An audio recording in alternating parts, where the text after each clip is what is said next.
Thank you very much for your time and availability to talk with us and to share your insights about your career and what sort of lessons we could extract also for the people that will be watching this later. Basically, I have a few questions, but let's see as it goes, and let's as an informal conversation between the two of us. Yeah. I'd like to start off by asking you if you could share a bit about your career so far and how your life has unfolded, maybe in various chapters as you progress towards today. Maybe emphasizing some highlights or lowlights in that process that you think were relevant for you. Yeah. And then we'll take it from there.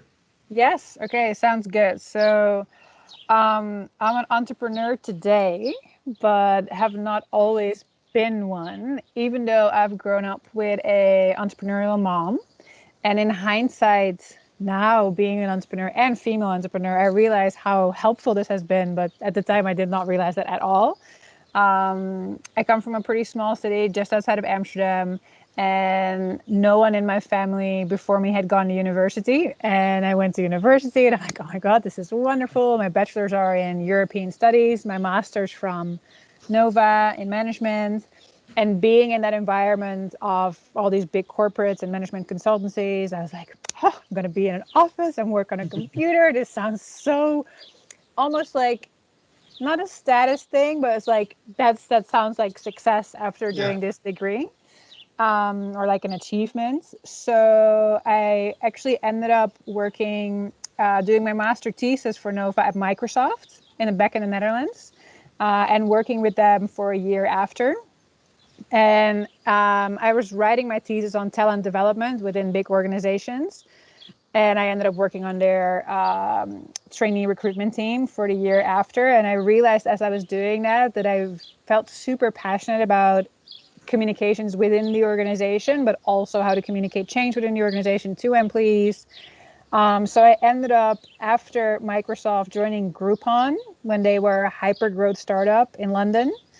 And I was only there for 9 months. And we moved offices 3 times. This is how much the company was growing. It was insane.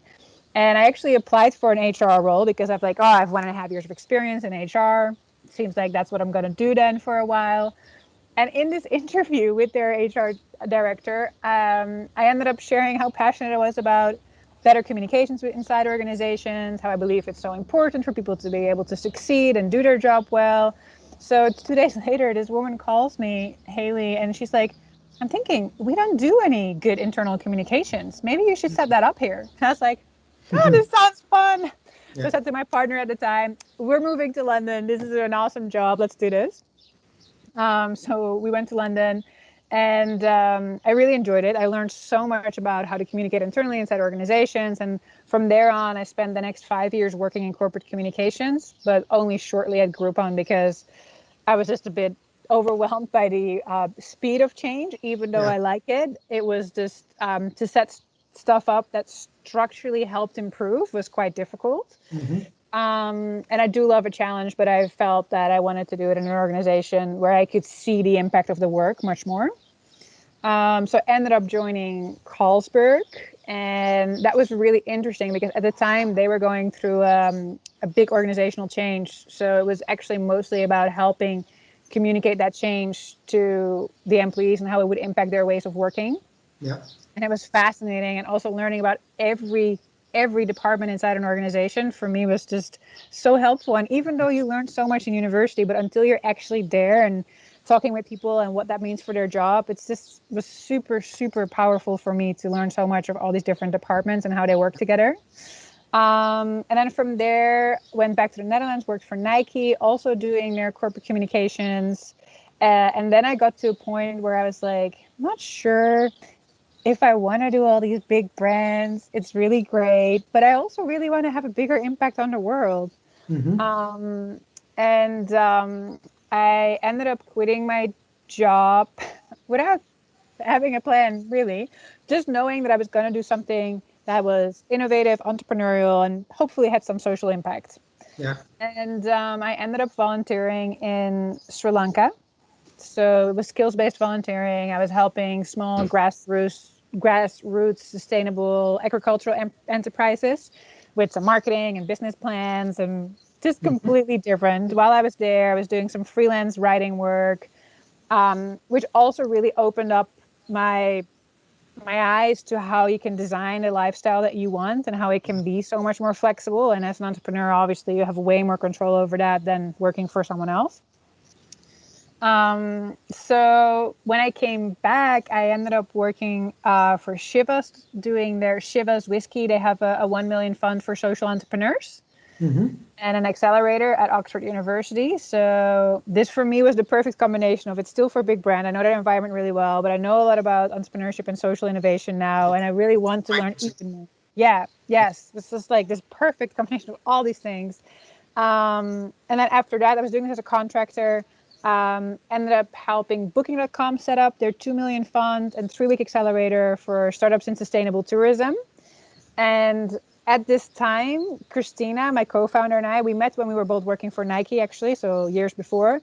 We were like, oh, we can do something too. And we both had this desire to create something that would bring joy to other people. We didn't know exactly what it was. We thought maybe it would involve wine because we both love it, but it turned out like one night over a glass of wine that we wanted to create experiences for locals to fall in love with their own city again. And yeah, that's where Secret City Trails was born. And at the time when we started working on the project, we were both still working as contractors for other companies. In my case, running these grant funds and accelerators. She was working in the innovation team at ING, one of the biggest banks in the Netherlands. And this was something we did in our evenings and weekends. We would always be at one of the WeWorks in Amsterdam. There was no one there but us, but there's free oat milk and beer, so you can be there whenever you want. You bring your own oats. And yeah, so it was kind of like this transition period. And for me, it's really interesting to see how, for us, it was really good. Like, even though a lot of people ask me about if they would recommend doing it that way or just going all in straight away. And in a way, we had this, like, for us, this transition was good. It was like testing the waters. Do we actually want this life? But also, can we make this idea into something like financially sustainable? So yeah, that was kind of the start of Secret City Trails, and we were doing it next to our jobs for a long time. I say next to our jobs, but essentially we had 2 full-time jobs because every waking hour was pretty much spent on this. Yeah. And today we have gamified city discovery walks in 51 cities in Europe. We have a team. We're 5 full-time and 7, including some of our interns. And yeah, we're just bringing all these playful experiences to people everywhere to discover their own cities and cities that they visit. And yeah, I think looking at how that journey has been now, I'm like, this is such a great life. I could have done this so much earlier, but at the same time, there's so much I learned that I felt that it's been such a good basis for being an entrepreneur. And then there's also, as soon as you start your own business, there's so much you don't know because things work differently in a big company. But also, I think there's some advantage in that, because when you know how to do everything already, you'll do it in the same way that everyone says this is the right way to do it. And when you don't know, you find your own way of doing something. And that means in many ways, you'll do it slightly different. Not always better. You fail and you learn. But in some cases, you just do it in different ways that I think will give you some competitive advantage. So, yeah. So an interesting thing you said, because you said you studied European studies, right? In your bachelor degree, and then you did a master's at NOVA. You went into the corporate life, which is a typical sort of path people choose once they graduate. But if you look at those early days back, in your first degree when you did European studies, how do you connect what you do today with that, or do you see it as totally different, worlds, or are they disconnected, or do you see any sort of connection between what you did at the time, what motivated you to do that at the time, and what you do today? Yeah, it's an excellent question. It's also really interesting because I feel it's like a Steve Jobs thing, right? But when you look back, you can connect all the dots, and it's like, oh, it made so much sense that I chose this path. at the time, I wasn't like, I'm going from European studies to management and this makes total sense. It was just more of a European studies was really quite broad. I thought at some point I was going to work in Brussels. And then I realized I actually enjoyed being connected to bigger companies. I was having some part-time jobs while I was studying. And I was like, yeah, management's like also really broad. And I still have so many options. Yeah. But I think when I think back of my European studies degree, besides the fact that we took many different languages, it was a lot about international business and how do you deal with different cultures, but also European history and European philosophy. And I think a lot of that comes back through our experiences right now, because that's a lot of what we want to share with people through the experiences. And at the time, I didn't think, oh, all this knowledge later on I'm going to share, because we work with local creators, right? Like, I don't know every European city that well. So we have local creators that build experiences with us and get paid every time the local that experience is sold. That's also how we've scaled quite quickly. But yeah, there's definitely a connection, and I haven't really thought about it until you just asked me. But I can make it now. Yeah.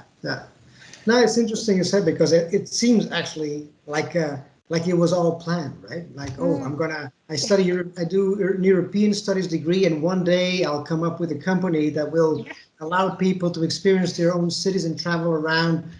But it's not, right? It's something that it unfolds as you progress. Totally. You make sense of your reality and you adapt every time to this new reality. You mentioned also something that I found very interesting, this thing that you said, that you kind of at some point felt that, I need to try something new, right? I need to, take a new turn here. And what made you, was there anything that made you feel that time was there, right? Was there any trigger, or is there any events that made you make that decision? I mean, I think it was partly, so for me, I've approached any job that I've had working for someone else in a very similar way that I do with our own company now. I care so much. Like, if I'm doing this, I'm going to do it to the best that I can. I want to have it, I want to make sure it has a big and positive impact on as many people as possible within the organization or towards the customers or the media, whoever the audience was that the role was working towards. And I grew frustrated by the fact that I couldn't have that ultimate impact. And I was like, but if the organization would just do X, Y, Z, then all of this would be better. And I had this like I really struggled. Like, I'm doing all this work, but if all these other people aren't doing it, then how is this ever going to change and move forward and make like a bigger, better change in the world? So I think I just like grew frustrated, and I started learning quite a lot about social innovation in particular and social impact. And this was a time where I was like, oh, these big companies, yes, they have some philanthropic or giving back initiative, but it's not core to their business. It's because they have to. And some, I will say some do it quite well and have it really beautifully integrated into their organization as a whole. But I felt at the time such a frustration. I think it's also changed in the past, like 10 years, a lot. I felt such a frustration of not being able to move the whole organization to another level and make it better. And I was like, if that's what I want, I'm going to do it myself. And as I was saying earlier, my mom is an entrepreneur, and she's always had her business at home. And it's been such an inspiration. And I only really realized that looking back, like, she had so much freedom in designing the life that she wanted. Yeah. And as soon as I started exploring because I went from working for corporates full time to contracting for them, which already was much more flexibility. Yeah. And was, for me, I think a really good transition into, I have flexibility. I'm managing my own like money coming in, coming out, all these costs and these things. And then my own business. I'm not saying you cannot go from one to the other straight away. For me, it was just a great path. And I also think when I started my career, I was like, okay, I guess I'm going to be like a communications director in a couple of years from now. And then I did it for a few companies. I guess that's going to be my career. And just because I changed the path, I did so many different, I feel like I've had like 4 careers already in my life, and there will more will follow. And I think there's so much beauty in not knowing exactly what's going to happen next, even though it's good, it helps us to plan and think about the future, and then embracing, now I feel this is the right thing. Maybe I should pursue that, and then beautiful things happen too. Yeah. So, yeah, I think for me, that's really how I also see going, becoming an entrepreneur. And facing into that almost. Yeah. No, I think it's a very valid point. It's like you experimented with the idea of some freedom, Yeah. and you could embrace the whole freedom, right? Or Yes. the whole responsibility, let's put it this way, of managing your own thing, and also Okay. how comfortable you feel with the uncertainty that comes Yep. with it, right? Yes. Because it's another element that you cannot plan things you can plan, but things will not happen exactly as you plan. Yeah. And how do you cope with that, right? So that's a Yeah. very important skill you need to develop. So I was saying that, I mean, you finished your master's Yes. degree right in the middle of a crisis, the financial Yes. crisis we had 10 years ago. Now we're facing another crisis. Would you say that these were the financial crisis was your main challenge, or was there any other challenge in the meantime you would like to highlight as being, the biggest obstacle so far that you had to face? I mean, I think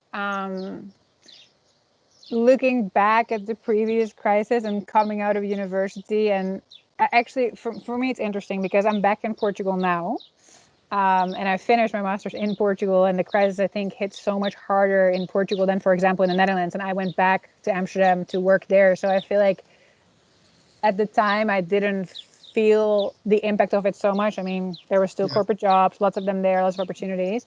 And I think now, having my own business and feeling what's happening to the world, I mean, our revenues went like down by 90%, which is super sad, but it also gave us an opportunity to rethink and to go back to why do we exist and how do we want to keep helping people to playfully explore their own cities and eventually again visit the cities that they visit. Yeah.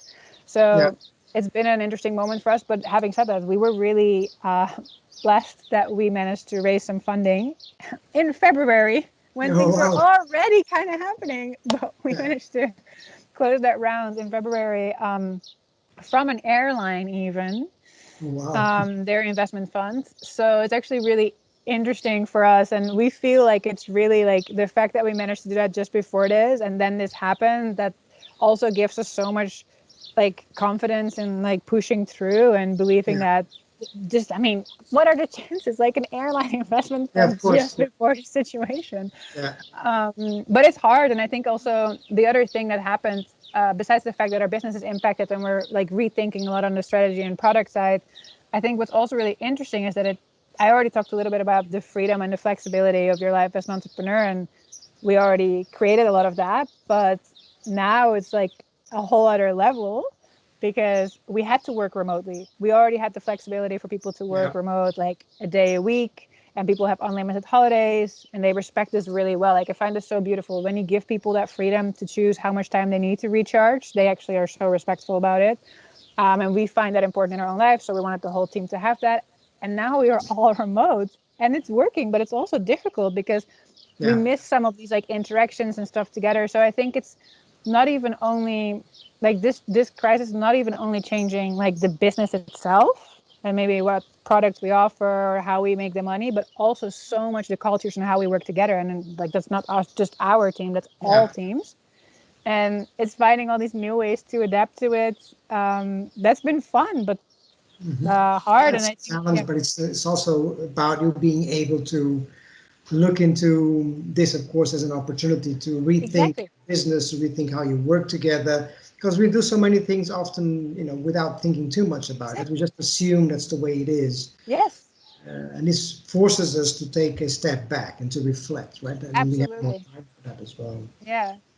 Good. Yeah. So actually, one of the things that your business might, what you mentioned at some point that you wanted the locals to experience their city in a different way.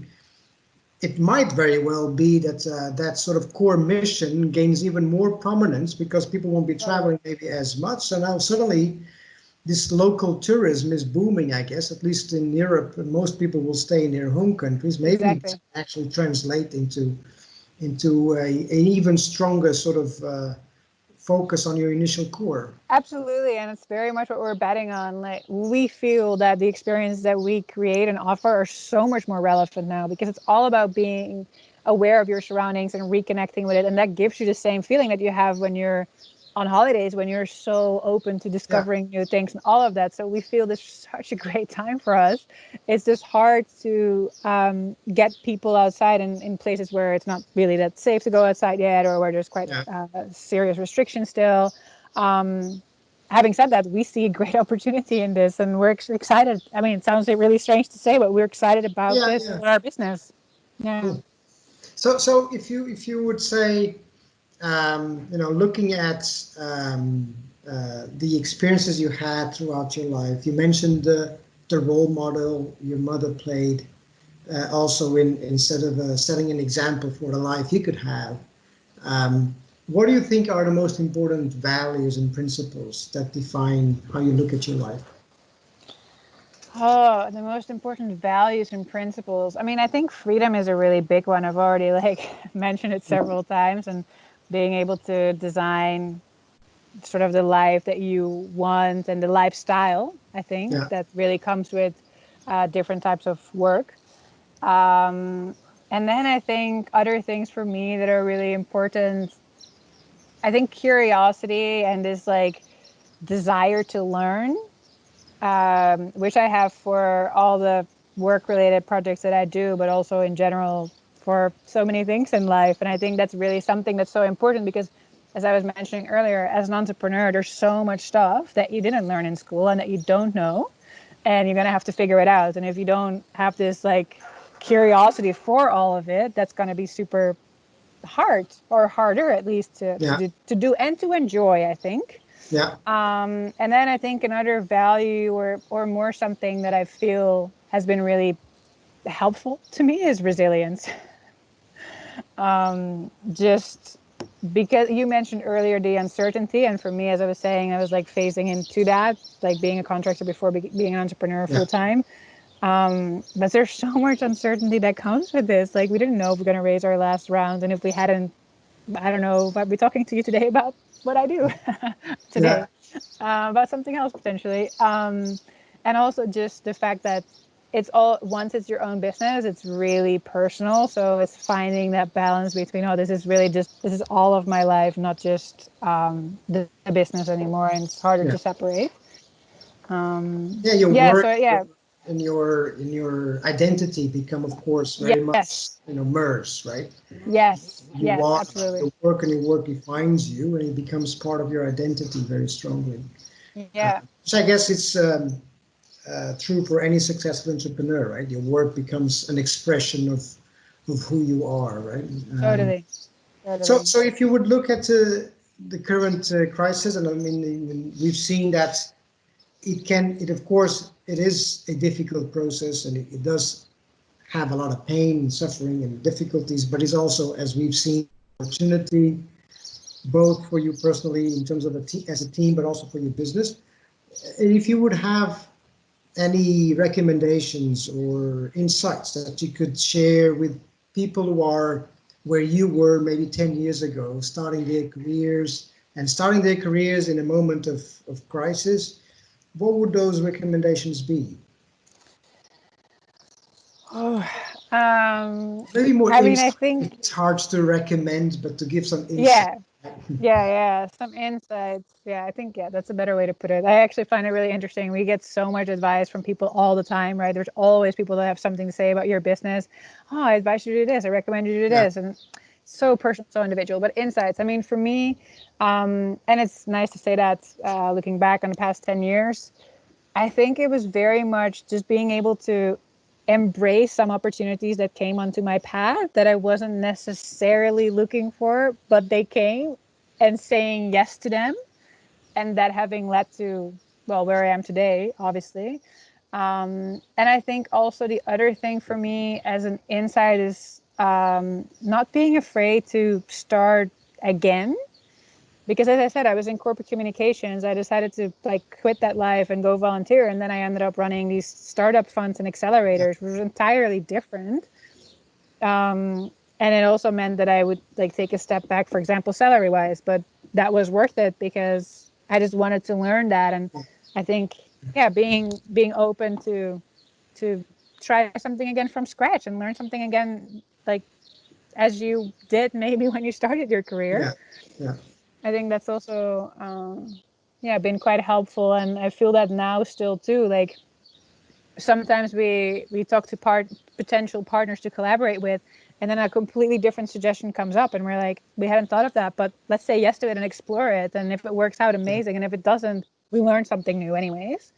So I think that's another thing. And then the last thing, and this comes back a bit more to the entrepreneurial life, but in general, don't be afraid to make mistakes. I feel this comes to like in any job, like better for you to try it and then learn that it didn't work and take those learnings forward than to be afraid and not do it, because it's only, life is going so fast. So let's just do it and try it and learn from it.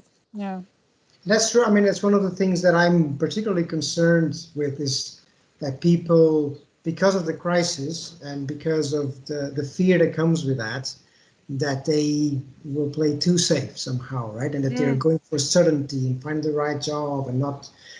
And, we've seen enough crisis in the meantime to know that, most of us will be okay. Of course, there's suffering and pain along the way, but we are far more resilient and adaptive and able to cope with these extreme circumstances than where we think we are.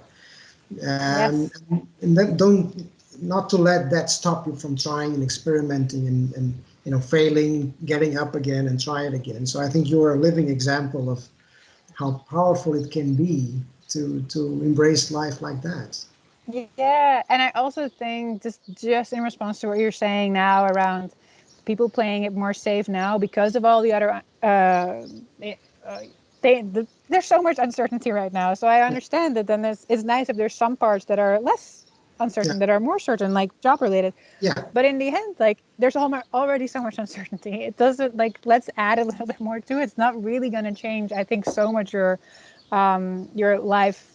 And it will ultimately make you much happier, I think. And I definitely see it as an opportunity because, as I was saying earlier, to not knowing how to do something actually can be an advantage. And I feel like right now there's new ideas and new businesses that can be invented that they didn't exist yet. And that's great. Like this is such a great moment to start something new, actually, and to try something different. So yeah, I think it's a great time to take a bit of extra risk. Yeah, there you go. Well, Wendy, thank you very much. It's been very nice to talk to you and to meet you and to know about your journey so far, and how it's also inspiring to see how positive your attitude is despite all the difficulties we're seeing now. You're in a lovely place, I think, in your life and physically as well. I wish you all the luck for your company, and I'm definitely going to try it. Yes, very good. And hopefully we'll be seeing each other more often in Lisbon or in another city. Yes, there. Absolutely. Thank you so much, Milton. Thank you. Take care. Enjoy the day, and I'll see you soon. All right? Yes. Thank you. Bye-bye. Bye.